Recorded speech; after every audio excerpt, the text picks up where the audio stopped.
A stone edge can cut. A stone point can pierce. A stone blade can even kill. But imagine holding one in your hand and facing someone carrying something made from metal. The difference would have been immediate, not because the metal weapon was magically sharper. It wasn't. The real advantage was something much stranger. Metal could be changed. It could be heated, shaped, cast, hammered, repaired, and eventually combined with other metals to become stronger than either one alone. And that created a new possibility. A blade that did not merely happen to be sharp because someone struck a piece of stone until it broke the right way. A blade that humans could deliberately manufacture. The sword was not born the moment someone decided to invent a better weapon. It emerged from a much earlier discovery. Some rocks, it turned out, were not really just rocks. They contained metal. And once humans learned how to get that metal out, an ancient technological chain reaction began. What started with strange stones and dangerous furnaces would eventually produce bronze swords, iron blades, hardened steel, professional warriors, long-distance trade networks, and weapons that could decide the fate of kingdoms. The surprising part is that the sword itself was almost the least important invention in this story. The real breakthrough happened earlier. Someone learned how to turn stone into metal. We do not know exactly where the first metallurgist stood, perhaps near a fire, perhaps beside a furnace. Perhaps simply watching an unusual piece of ore change after being heated. But the principle was revolutionary. Ordinary stone stayed stone. These rocks did something else. Under the right conditions, heat could release a completely different material, copper. Soft, workable copper was among humanity's first important metals. And at first it was useful for exactly the things stone was already doing. Small blades, points, tools, objects that could be shaped into forms that were difficult to make from brittle stone. But copper had a problem. It was too soft. You could make a beautiful copper blade, but strike something hard enough and the edge would deform. That should have been disappointing. Instead, it created a new question. Could metal be made better? This is where the story stops being about a single invention and starts becoming a story about experimentation. Humans did not receive a recipe for bronze. They had to discover what happened when different materials were combined, heated, cooled, hammered, and reheated. And eventually, one of the great metallurgical breakthroughs appeared: bronze. By combining copper with tin in the right proportions, ancient metalworkers could create a material harder and more useful than pure copper. Now the blade could become something different: longer, thicker, more durable, and, crucially, more controllable. Stone was excellent because nature did much of the work. Fracture the right rock, and sharp edges appeared. Metal offered something different. It gave humans a manufacturing process. That distinction matters. A stone tool is partly a negotiation with the material. A metal tool is increasingly a negotiation with the maker. The smith could decide the shape, the thickness, the balance, the edge, and eventually the hardness. That opened the door to the sword. But there was another problem. A sword requires more than metal. It requires a supply chain. Copper has to come from somewhere. Tin has to come from somewhere else. Fuel has to reach the furnace. Craft specialists need food. Finished weapons need customers. And suddenly, metallurgy was no longer just a workshop problem. It was a geographic problem, a political problem, an economic problem, a trade problem.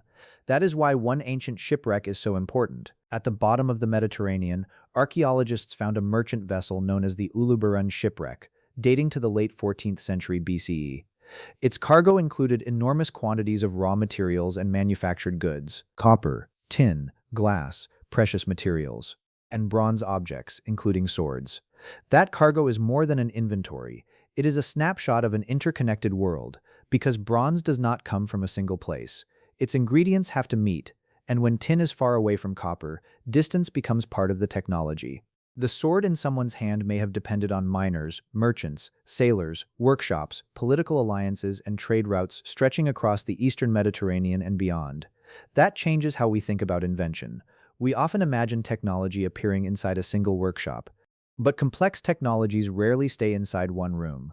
The sword was becoming a product of networks, and those networks could be fragile. Imagine a warrior standing in the Bronze Age with a bronze blade. He may believe the important object is the sword. But the sword is only the final visible piece of a much larger system. Behind it are mines, behind the mines are roads, behind the roads are settlements, behind the settlements are harvests, behind the ships are ports, and behind the ports are governments trying to keep trade moving. Break enough pieces of that chain, and the sword becomes harder to make. Then, around the end of the second millennium BCE, many parts of the eastern Mediterranean entered a period of extraordinary disruption.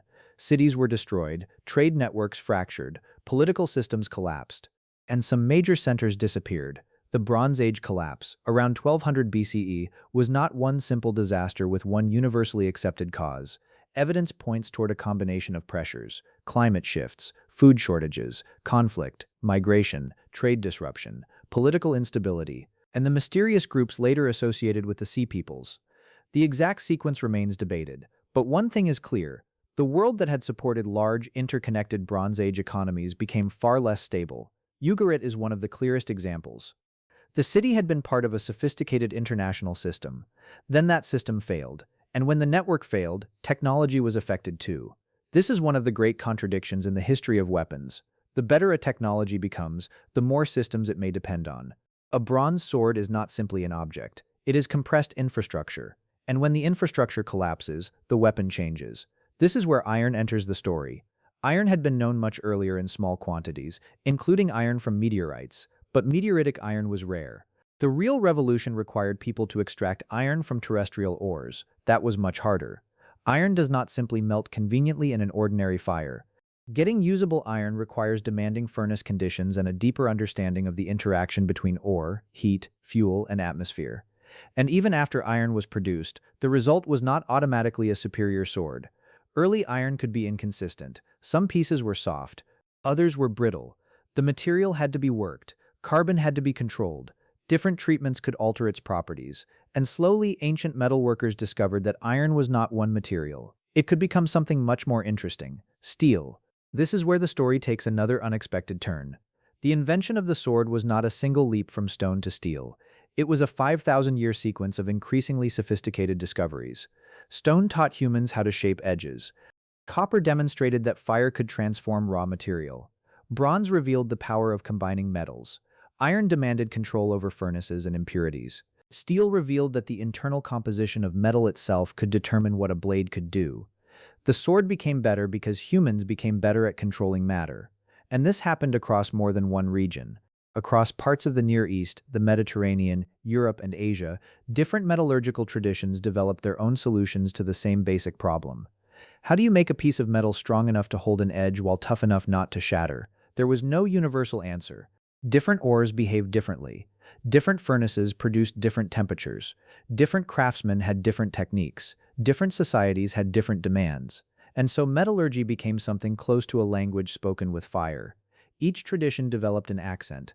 Some emphasized casting, others hammering, some specialized in particular alloys, others refined methods for working iron and steel. In China, ironworking developed along its own distinctive path, including sophisticated casting traditions.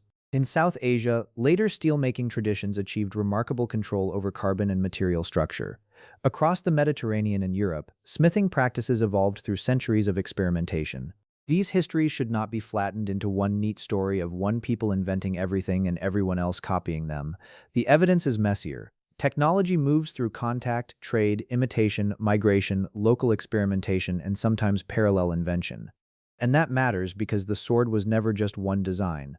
A sword is a solution to a problem, and problems can have many solutions.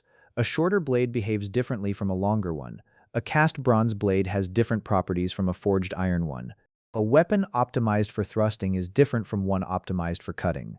What we call the sword is really a family of experiments separated by geography, time, and purpose. Even the distinction between a sword and a dagger tells us something. Early long blades did not suddenly appear from nowhere. They grew from existing traditions of knives and daggers as metalworkers learned to extend the blade while keeping it strong enough to survive use. Length creates leverage, but length also creates weakness. A blade becomes more powerful, but it also has more opportunity to bend or break. So every increase in size creates another engineering problem. How thick should it be? Where should the weight sit? How wide should the blade be? How should the handle connect to it? Where should the edge be reinforced? The sword is therefore not simply a longer knife. It is an engineering compromise, and humans kept refining that compromise. Think about what that means for the person holding one. An ancient warrior did not need to understand metallurgy in scientific terms. He only needed to know that one blade survived while another bent. One edge stayed sharp, another failed. One sword felt balanced in the hand, another felt awkward. Knowledge could accumulate without anyone understanding the microscopic reason why it worked. That is one of the most important features of technological history. People can discover reliable results long before they understand the theory behind them.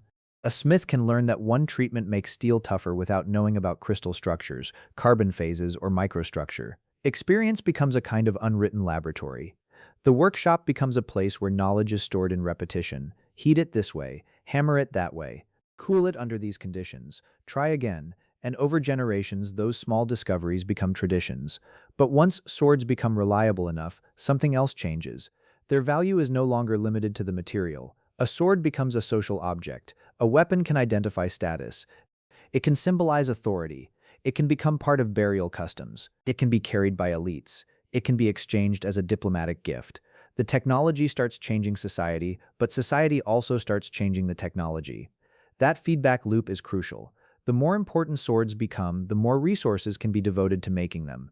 The more specialized the production becomes, the more valuable skilled metalworkers become. The more valuable the weapon becomes, the more political power may surround its production. And eventually, the sword becomes part of something much larger than metallurgy. It becomes part of the organization of violence itself. Armies need equipment. Equipment requires production. Production requires resources. Resources require administration. Administration requires power.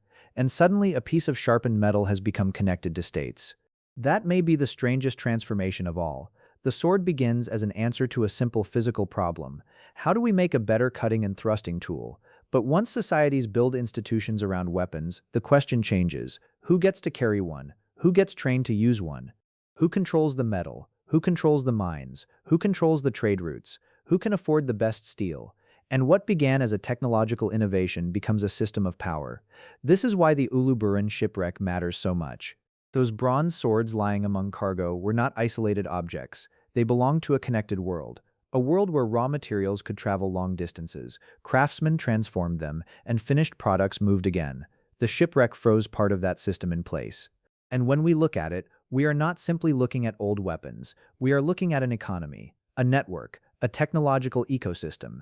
That ecosystem also explains why the history of swords is not a straight line toward better and better weapons. Sometimes better technology loses. Sometimes a sophisticated system becomes too dependent on everything else functioning. Sometimes a crisis destroys the network that made the technology possible.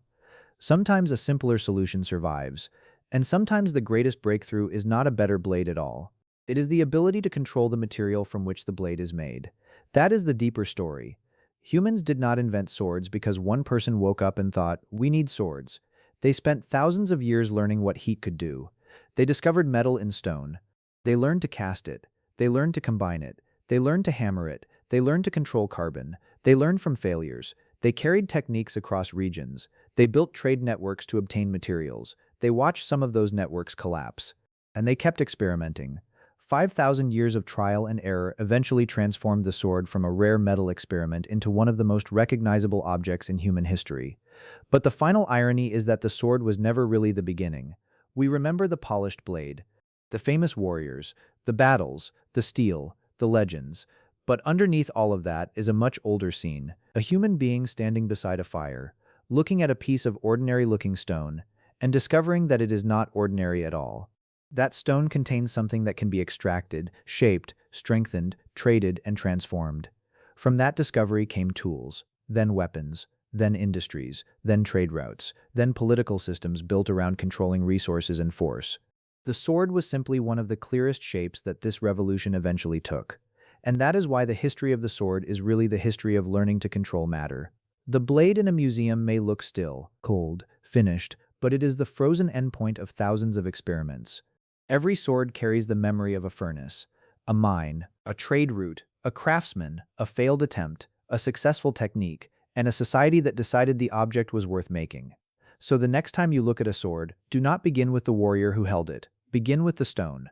Because before humans learned how to forge the perfect blade, they had to discover something far more important, that inside the stone was a material waiting to become something else.